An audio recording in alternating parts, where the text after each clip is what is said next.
So I'm a landscape photographer, and this will always be a landscape photography channel, but today doing something a little bit different. I've just recorded, and you'll see it around about the time this video is out, a podcast or an interview for the Landscape Lenscast podcast.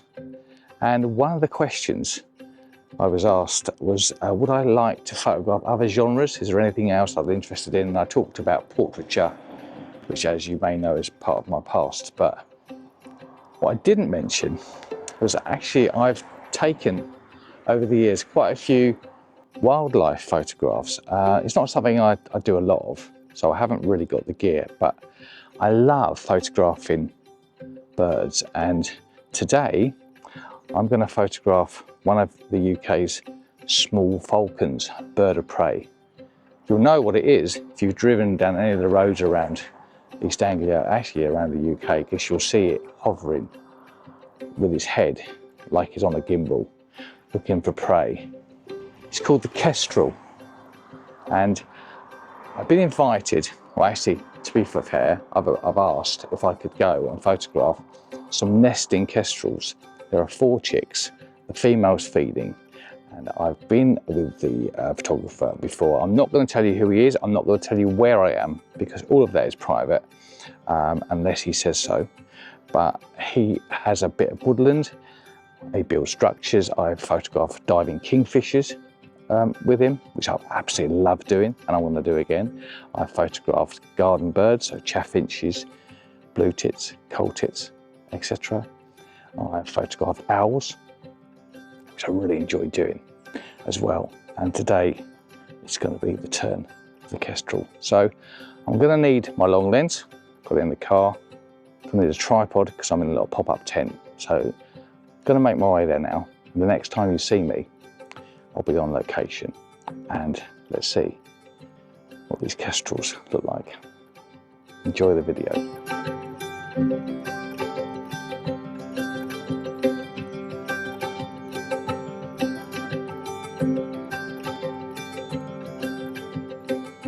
Okay, so here we are. Show you the hides in a moment, but the nesting box, this lovely old fence. The nesting box is up in a tree. Now, what I haven't got is anything really long as far as telephoto lenses are concerned, but I've got a 400mm, and if you're watching Simon, it won't be f11, this will be wide open. So the camera settings are going to be aperture priority, wide open aperture, and then I'm going to adjust the ISO so I get a shutter speed that's over 1,000th of a second. We might get flights here onto this wooden rails, but let me just show you these are the hides, and I'm in that one on the right hand side there. Right, let's get set up. Right, so we're set up. Let me just talk you through what we're doing. Paul Sawyer is the guy. I've just asked Paul if I can mention him if you'd like me to, and if you want to do some wildlife workshops, he does all sorts of things. He's brilliant, European tours and everything. I'll put his website down below. And Paul at the moment is he's got some dead voles. He said he's got a dead bird that ended up in his on a patio chair and flew into the window, and he's just screwing him onto the perches so that the kestrel, and it's a female kestrel, has to work really hard to get it off. Now it's got about, we think, 4 or 5 chicks in the nest. And what's great about Paul is he's got various really good perches. So there's me and 2 other participants. We're going to photograph the kestrel on the stuff that we've got out, and then he's got some more perches to include. So I'm not going to say too much because I don't want to disturb the bird, I don't want to disturb the people next to me in the hides who are here for a day's photography. But I'll include some video on this as well as some stills, and I will give you a talk over the top of those images in that video. Now, just to say, the kestrel is a fantastic thing. I'm really looking forward to seeing her. Paul's got it set up so that she'll fly and hop and jump. And if you get a chance to do some wildlife photography, I think you should take it. It's an amazing, amazing day. The only thing I haven't done is put trousers on, because I've obviously now been stung walking here and back, but that is fine. This hide is going to have the sunlight at some point, so I think at some point I'm going to be pleased with the shorts on. I bought a packed lunch, I've got all my stuff here, and all that remains to do now is to wait for the birds to turn up. Just in case you're interested, these are the settings. So we're f66.7 here. ISO set to 2200. There's lots of noise reduction software that should work, and we're getting 8,000 of a second, which is easily enough. So I might reduce that now. If I go on the quick menu here, one of these settings I've got is the ISO. So what I can do is just quickly turn that really quickly. So that's one of the things that I've got. I've got high speed shutter. I've got it focused on animals. Some of the more nature photography related Nikon cameras have got bird eye detection, but you want the eye sharp. Everything else is kind of fine. Continuous focus, RAW and JPEG, and again I can adjust the sense. The metering is going to be in the middle because that's where the bird is most of the time. Hopefully that should do me. I've also turned the Z7 format to DX, which is like a crop sensor, because it's going to crop in a little bit. It's going to make me feel a little bit happier, I think, with the portraits, but he's going to bring some closer anyway, so we might get some portraits later on.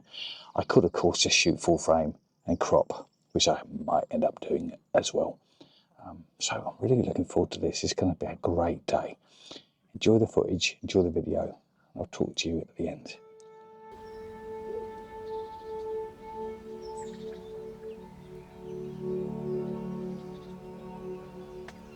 Oh,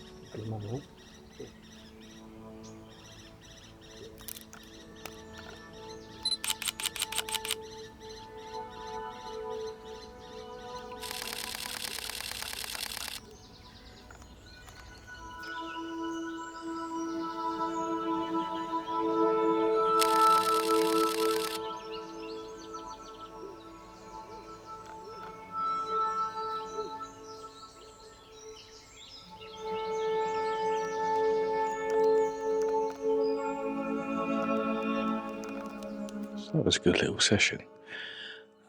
Male and female came in, and we saw a woodpecker at the end as well. It's quite amazing. I'm struggling a little bit with the focusing on this camera, but I've just adjusted some of the settings. So Paul's going to reload the food for them, and we're just having a little break with the side of the hide open because it's a bit hot in here. And then we'll have a go again. So I'm glad I've got all the buttons on the back on the eye menu all sorted, so I can adjust stuff. And I've just sort of delved into the menu because this camera's not really designed for wildlife photography, and I don't do enough of it to justify buying one. So making the best of it. But I've just had a look on the back of this. Definitely some images I really like. So a bit of a drink, something to eat, and then hopefully another half an hour or so, both the Kestrels will be back. Maybe the woodpecker.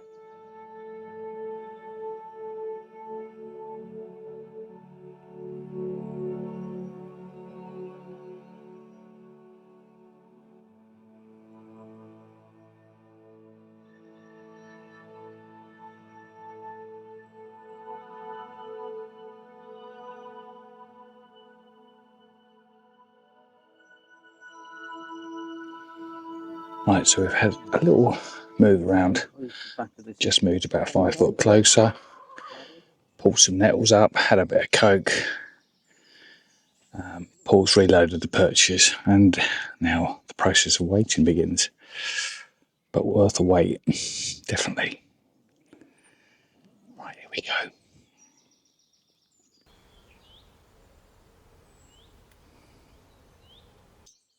I don't know what I've said, but I think I have. I'm using the gimbal head today, just to give me that flexibility. So basically it's taking the weight of the camera and I'm moving around. I've also now just changed the focusing menus on the back, so fingers crossed this is going to be more successful than the last session.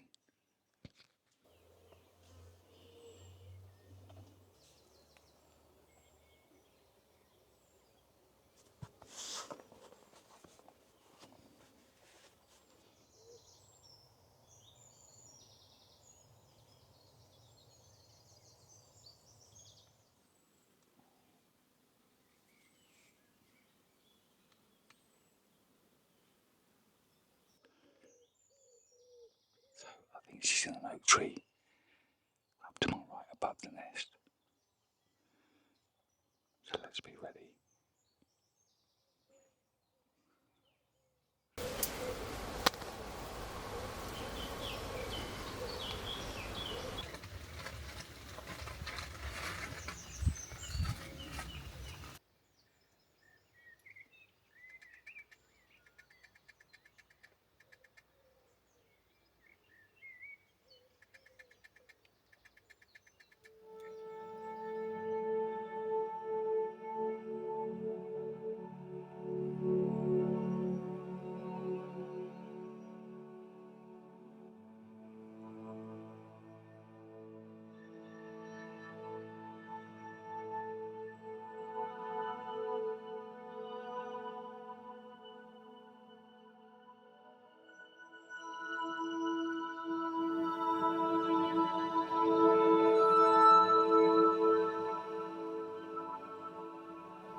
Right, well, Paul has now changed the posts, the props, the landing perches.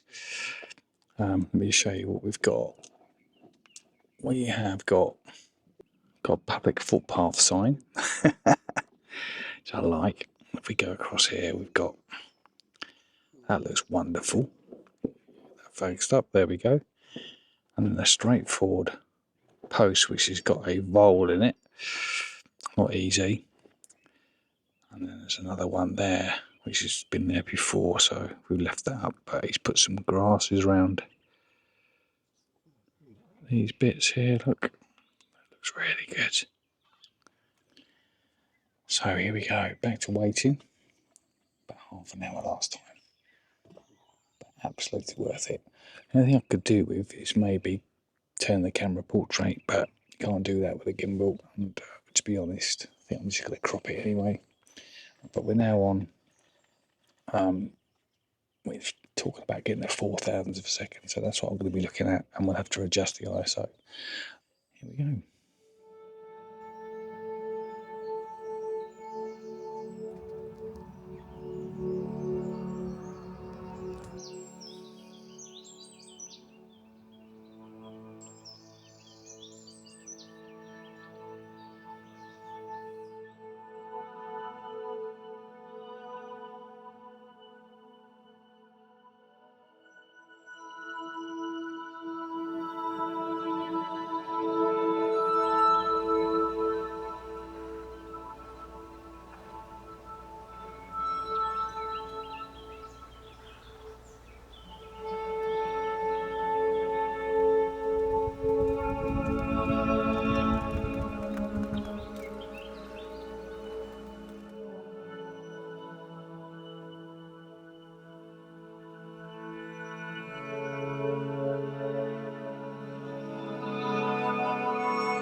Right, so this is the last session of the day. We've moved again because the sun was on us, and we think I spooked her a little bit.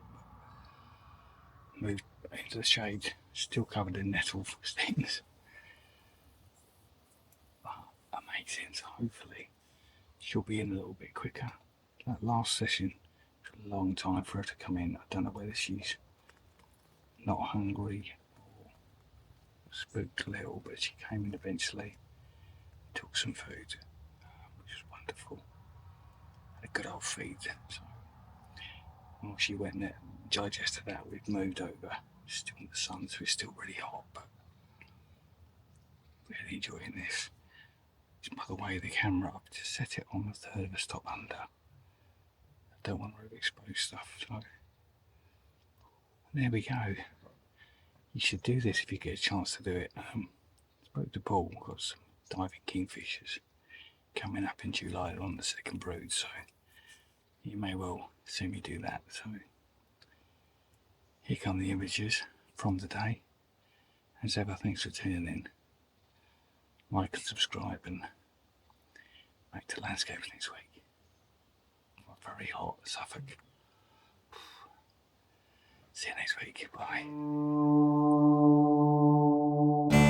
Bye.